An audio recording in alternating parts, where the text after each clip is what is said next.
Melissa, you have 7 unpaid tickets. Your motor vehicle has been booted. There's been no attempt to pay any of these tickets. They go back to 2011. Is there anything you wish to tell me before I tell you how much it's going to cost you? The room felt tight when Melissa walked in. Her steps sounded sharp on the floor. Judge Frank Caprio looked up before she reached the table, and he felt something heavy settle in his chest. He saw the fear in her eyes before she even spoke. He checked the file. 7 unpaid tickets, a boot on her car, violations going back to 2011. The facts did not move. They sat on the page like cold stones. He lifted his head again and watched her shift her weight from one foot to the other. "Good morning, Melissa," he said.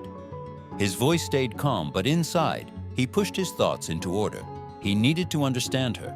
He needed to see if there was more behind these numbers. She whispered, "Morning." Her voice cracked. The room stayed silent. He read each ticket line. He forced himself to stay slow. He did not want to rush this woman into a corner. He felt the eyes of the small crowd on him.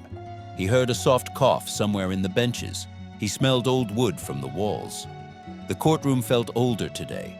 "You have 7 unpaid tickets," he said. He looked directly at her. "Your vehicle has been booted. There's been no attempt to pay any of these tickets. They go back to 2011. The words were facts. They carried weight. He saw her breathing shift.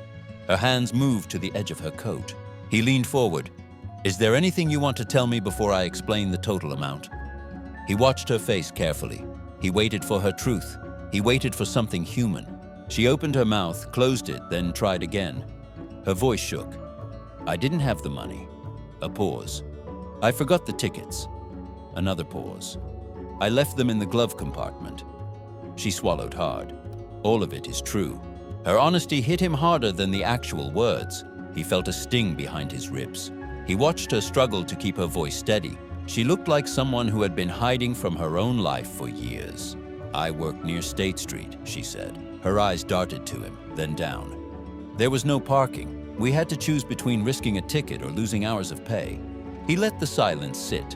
It told him more than her explanation. He studied her face. She looked exhausted. He spoke slowly. "I know that area. Many people face the same problem. But you did not even make one attempt to pay a single ticket, not even a small amount."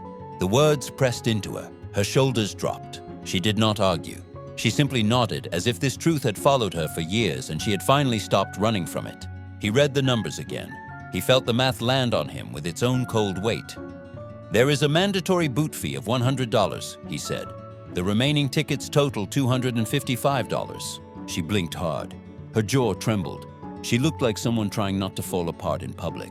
"It will cost you $355, he said. She nodded again. A small nod. A defeated nod. She whispered, "Thank you."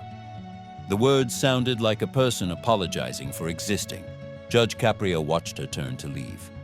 Something in his chest pulled tight. He knew she was not a criminal.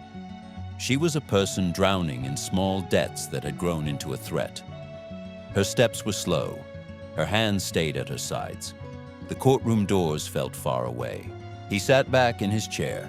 He listened to the faint echo of her footsteps fade. He let out a long breath. He had seen many cases. This one stayed with him already. He felt the weight of 7 tickets in a new way.